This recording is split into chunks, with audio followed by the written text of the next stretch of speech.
quite horrific. But if we don't know about it, what can we do to stop it and to change it? I spoke to Arizona Wilder in Los Angeles, and this is what she had to say. Well, Arizona, can we start at the beginning, and can you tell us the story of what's happened in your life from the very start? Okay, what I can tell you is that before I started looking into my life, back in 1989, I was starting to have flashes of things, and my life was not what it seemed to be, which is why I started looking into it. The Aryans, and the purity of the blood, and what it's all about is that the blood and the menstrual blood contains something that is important for the propagation of this race that is controlling things on this planet. They're called the Illuminati, and the Illuminati are actually run by these 13 bloodlines, which are all of the royal families in Europe and in England, and they need the blood because they are, in fact, not human. They take human shape. They are reptilians, and they need the blood. The blood helps them maintain their reptilian shape, and it helps them maintain their sanity, and it helps them to live in this world because they are not from this world. But what they need is, for it to be secreted in the blood, is they need terrorization of their victims before they are killed for their blood. And they have to terrorize them to get this to come out in the blood and be secreted in the blood. They are killed at that moment as they are staring into their eyes, and not only do they can't hold their shape when this happens. The human shape. The human shape they cannot hold. They go back into reptilian shape as this is happening, because it's like an animalistic type of excitement. Oftentimes they will just rip into the victim and eviscerate them and start eating the flesh of this person too, and the fat from the intestinal area is highly valued, as they use it on their skin. And they will drink the blood, and the blood is highly sought after, and it goes according also to rank within these creatures. Why it's increased since the ages? So there are changes going on in the earth. It seems they're not able to hold their shape like they once were able to, and people see them shapeshift more and more, and they need the blood to try and maintain it, to try and maintain their human form. I believe there's a time coming that because of what I've been told, when they are not going to bother having to hold that human shape as they had to before, and they want that time to come. It's then about 4,000 years ago, the Aryan or the Reptilians arrived here and again began to take over, and they instilled themselves in different places underground in the earth, and also this one part of them, the ruling part, took over and became involved in the politics and in the religion, and started controlling through these means at that point in time. Reptilian that come from another dimension, they actually they materialize from out of another dimension and are present at rituals, and they are so powerful, and their presence is there's such an evilness about them, and they want out of this other dimension. Old ones are called out, and they are what Christianity would have called the demons. Is this symbolism of the abyss anything to do with the fact that these reptilian demons of another dimension are somehow locked in a time-space prison, and they can't get out, and they can only get out when they're brought out in that way? Yes, they want out of that dimension. They have been thrown into that dimension, and they can't leave that dimension. And that's actually what the abyss is about, is being in a different dimension. It's like something to do with the fourth dimension. So take us through one of these rituals that you conducted at the highest level of this global brotherhood. What would happen? And then they have these children that they're kidnapping and bringing in from other countries, and no one misses them because these are third world countries. And children they have the most energy, the purest energy, they're the highest form of sacrifice. They are used as actual blood sacrifices during these rituals because of, again, reptilians needing their blood. The blood will be gathered in a goblet, and it will be dispersed among the reptilians. Are these rituals rare? I mean, how many are there that, say, go on a year? I mean, we talking hundreds or thousands? There are things happening every month of the year. What happens on the night of Halloween? That night is about the worship and homage to Satan, the great deceiver Satan, on that night, on Halloween, at this church. You've conducted them in Europe and the United States. Can we start with the United States? Yes, I have seen at rituals, I have seen George Bush, I have seen Madeleine Albright, I have seen Henry Kissinger, I have seen Ronald Reagan, and I have also, by the way, seen his wife, Nancy Reagan. I have seen Hillary Clinton before I knew she was Hillary Clinton at the time. At these rituals, she is involved. The other people that I have named and I have seen shapeshift into reptilians. J. Rockefeller, and he shapeshifts. These people seem to all be connected to the Illuminati. Gerald Ford, I have seen shapeshift. Dr. Joseph Mengele, who took me around to these rituals a lot of the time, was also a shapeshifter. There are people in the European countries that I've seen shapeshift and be involved. The Queen there, I've seen Princess Margaret there, I've seen Charles there, and they shapeshift. I have seen Tony Blair there,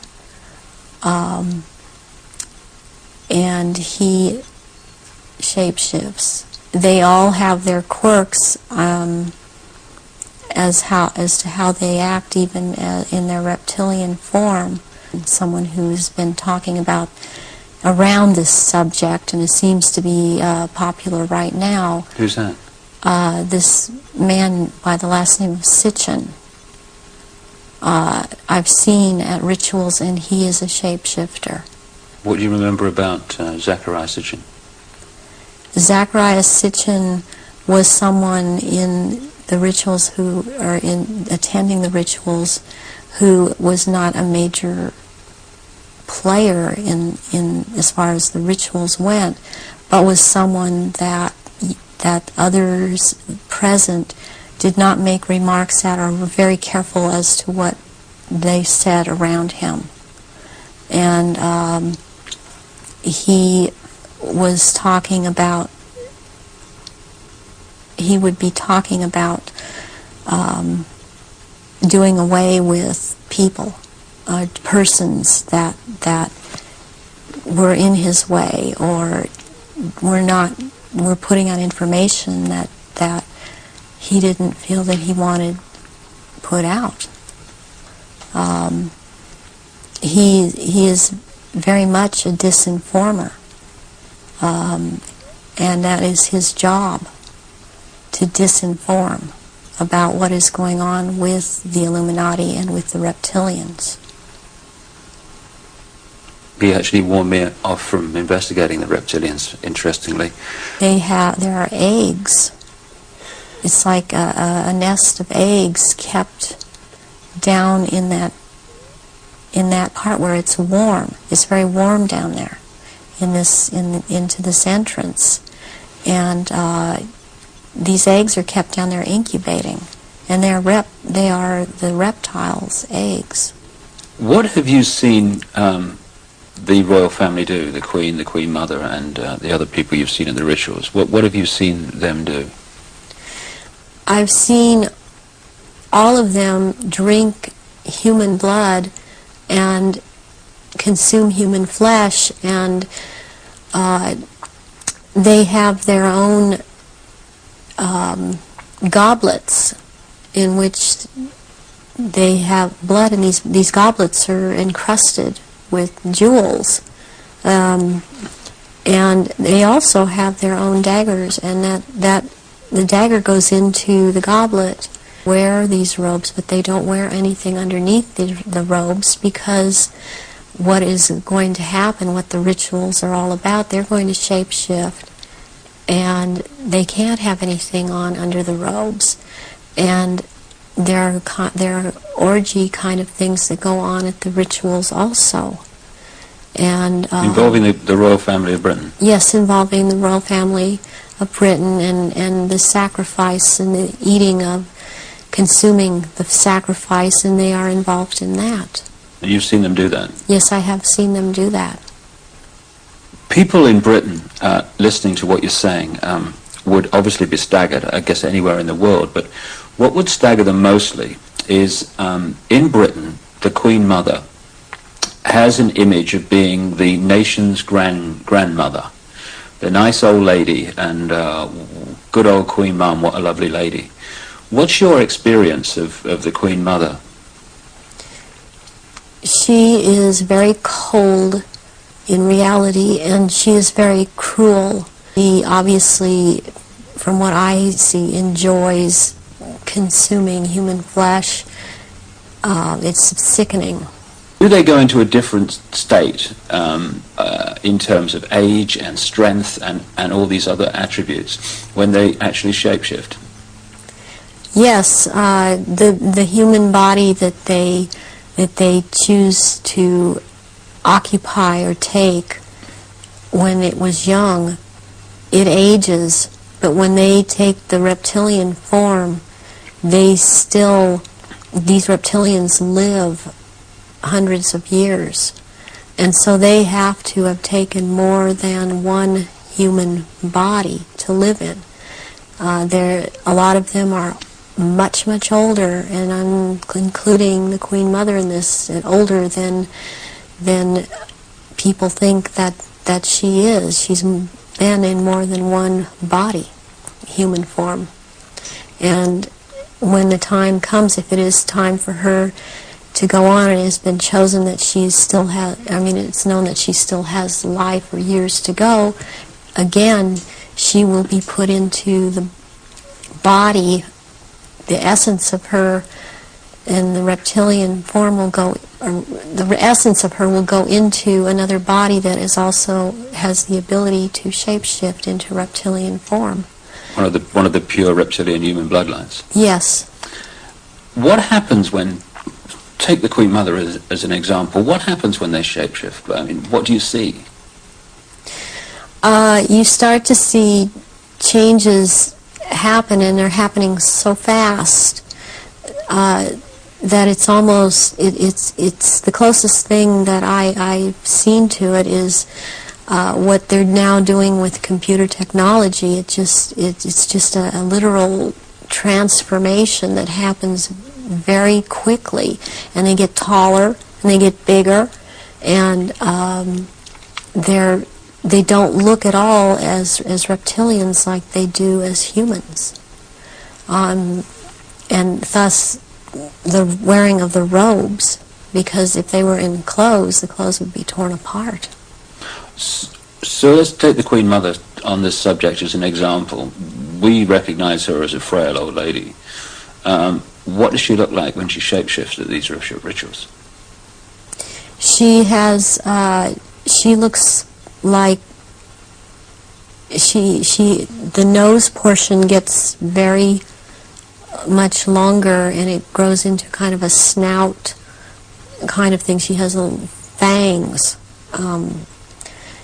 and incisors as teeth, and there's a tongue. They all seem to have this kind of tongue when they're at this level. The tongue has a lot of long, hairy or pointed projections coming out of it. It's very long. And they have these, they don't have hands or feet, they have these claws. And they have scales, and also scales that seem to kind of disappear into one another, but it's more pronounced on the back. There seem to be lumps or protrusions coming from the head. There seem to be some kind of growth appendages at where, on the back, and they seem folded, and not all of them have that. And there is a tail, and they a lot of times will keep the tail curled, and when I've seen her when she's very displeased with something, as I've seen other members like this, this tail is whipped around, very agitated, and they do, and she hisses. What color are they? Which one in particular? Let's take the Queen Mother as an example.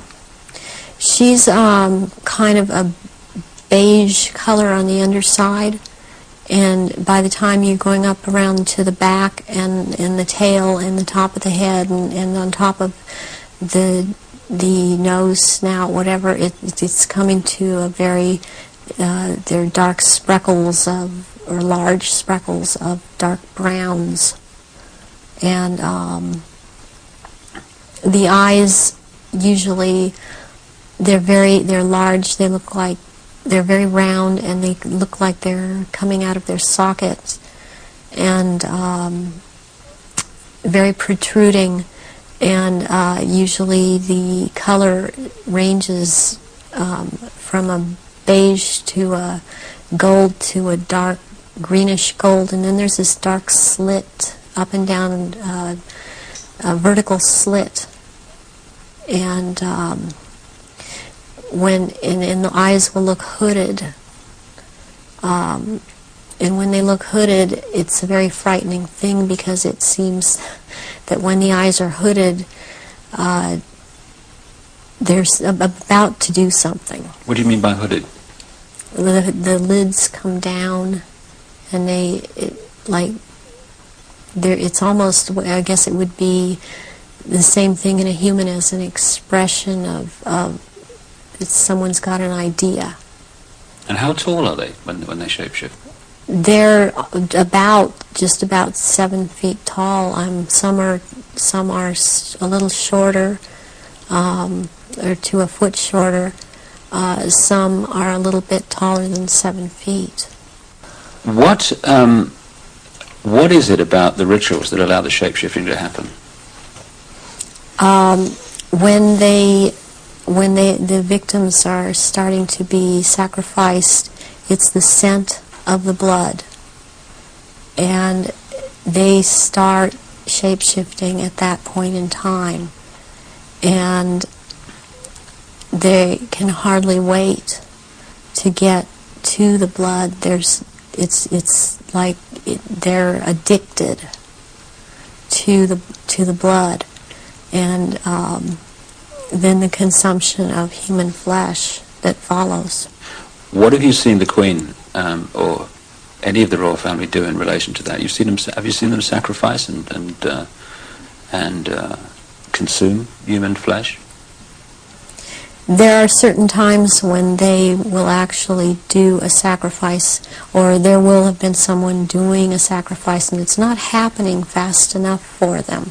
So they will step in and finish it themselves, because the sacrifice the ritual has to be gone through. It's sacrificially, ritualistically, it has to have been gone through, and they will step right in and just start tearing the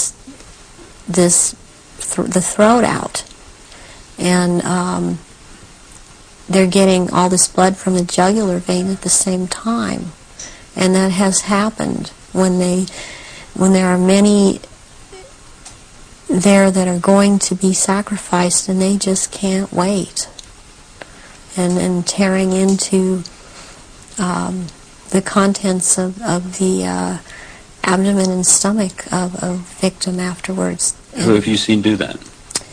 I've seen the Queen Mother do that, and Prince Philip and Charles. I've seen Guy de Rothschild do this.